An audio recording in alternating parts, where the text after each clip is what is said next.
It's unclear right now why exactly the death-defying proposal, and it was also very dangerous. Two lovebirds now in custody after illegally climbing to the top of the Empire State Building. That's them earlier this afternoon. For about 30 minutes, they were there at the very top, displaying a banner with the text, "When the power of love meets the love of power, the world knows peace." Apparently, and has been used in protests around the world for decades. But at one point, as they went from the top to about 200 feet down right here, yes, the man did get on a knee, and it appears that he proposed after getting down on one knee and asked her for her hand in marriage because they embraced. So we're assuming she said yes. They climbed down about 250 feet. The NYPD officers were there waiting, climbed to a platform. One proposed, took these two individuals into custody after they climbed to the very top of the Empire State Building spire, unfurled a banner, then climbed to a platform. One proposed to the other, and the two appeared to embrace in what is one illegal stunt. On top of everything else, Kira, masks and costumes are not allowed on the Empire State Building observation deck. So that's also going to be an issue for the Empire State Building and security, because it is not clear right now how the two got into a position where they would be able to climb the metal there. So there are many questions about what has gone on at the Empire. With time, the metal structure that is meant for maintenance and other broadcast professionals as they work on the radio antenna there. So there are many questions about what has gone on at the Empire State Building, but the two individuals are now in custody of the NYPD. They have names that they are working with. They believe that these two individuals were profiled in a Netflix documentary and have tried these kinds of stunts before. Criminal charges are now in the offing, Kira. All right, so Brian, what do they face? Yeah, so I've had similar cases like this when I was a public defender in Brooklyn, where you have individuals who are climbing on the top of the Brooklyn Bridge. I'm going to tell you the same arguments that I hear from prosecutors. It's not just about the trespass, which is a low-level misdemeanor. It's about the danger they could present to the people underneath them. And I would imagine that there would be a charge of what's called reckless prosecutors. It's not just about the trespass, which is a low-level misdemeanor. It's about the danger they could present to the people underneath them. And I would imagine that there would be a charge of what's called reckless endangerment. It's what's called a D-class felony, punishable by about 1.5 to 3 years with a max of 7 years. Now, do I believe they're going to get that? No, but I can see that as a part of an indictment as they move forward to not only show that these people have done this before, but also to make an example for others who will say, we don't want you climbing our structures because the people below could be at risk of serious injury or even death.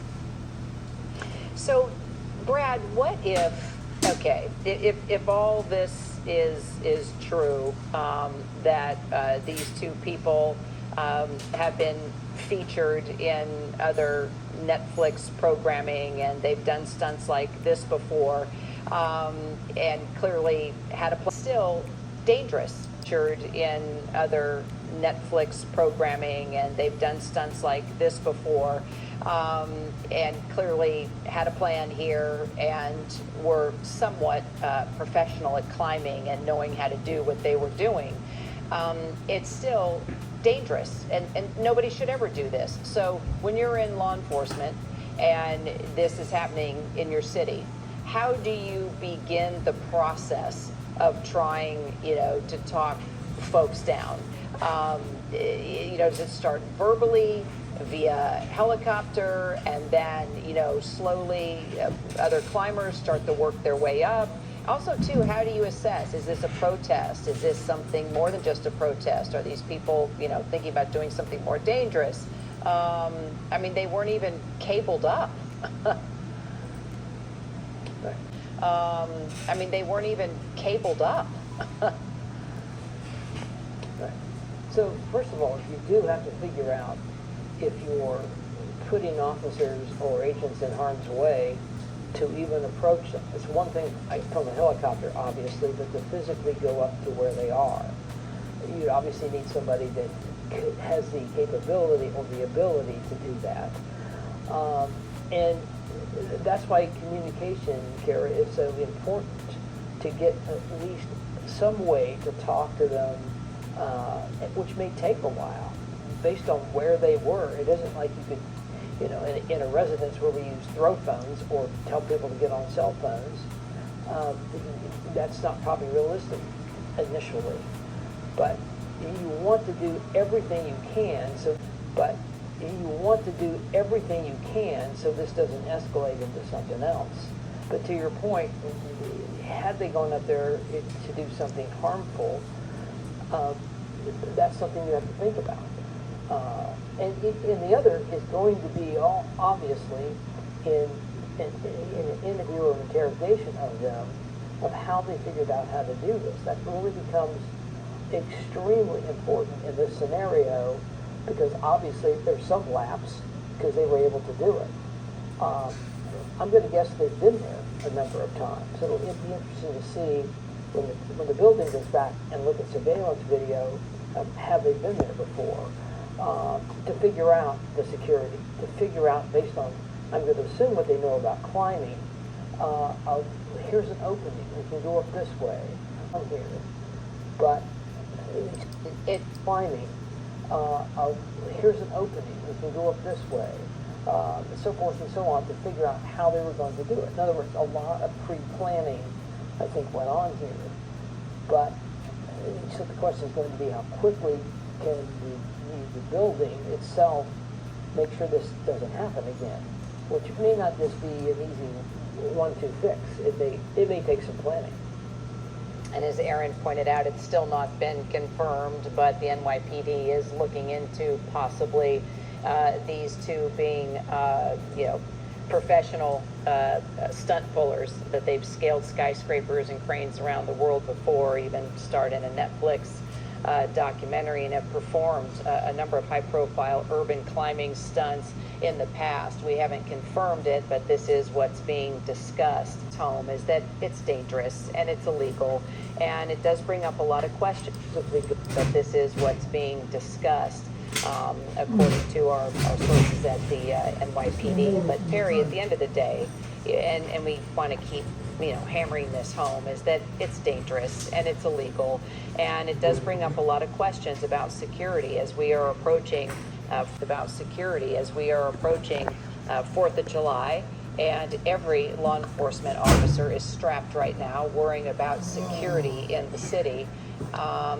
Look, they knew exactly when to do it and when to get a lot of attention, but this doesn't make it any easier for our resources that are already strapped. Yeah, these police officers are already working long days with the July 4th holiday. We're talking about a number of different events happening in the city, and also, the rumored wedding happening in the city between Travis Kelce and Taylor Swift. But what you're looking at there, prevent What to do for our resources that are, already, strapped. Yeah, these police officers are already working long days with the July 4th holiday. We're talking about a number of different events happening in the city, and also, the rumored wedding happening in the city between Travis Kelce and Taylor Swift. But what you're looking at there, that was the anti-collision light stays lit red at all times, essentially trying to prevent planes from colliding into the building, just let aircraft, different helicopters know where the Empire State Building is. So once the Empire State Building is off for the day, that light always does stay on. I was at the Empire State Building a couple of weeks ago, and I was kind of struck by how tight security was. There's security at different levels to get in, almost airport-like, where you could take out your phone and wallet just to get inside. And there's security on every floor, including the elevators, to make sure people know which way to go. And then on the outside as well, they're making sure that people stay within certain confines. There was a father who had his child on his shoulders, and sure people know which way to go. And then on the outside as well, they're making sure that people stay within certain confines. There was a father who had his child on his shoulders, and security quickly told that father to take the child off the shoulders. So it appears that these two clearly knew which way to go to get on the inside and then climb up to use what looks like some ladders in some parts too to get to those anti-collision lights. I know that Aaron mentioned the Netflix documentary. It's called Skywalkers, a love story. It's not confirmed that these are the two, but that documentary came out in 2024. And essentially the log line, what this movie's about, is two real-life daredevils test the limits of their love and trust by legally scaling one of the world's tallest buildings. So it appears that is in line with what we're seeing here, but again, not confirmed that these are the two. Kira. Well, we can definitely confirm that they're daredevils. That is for sure.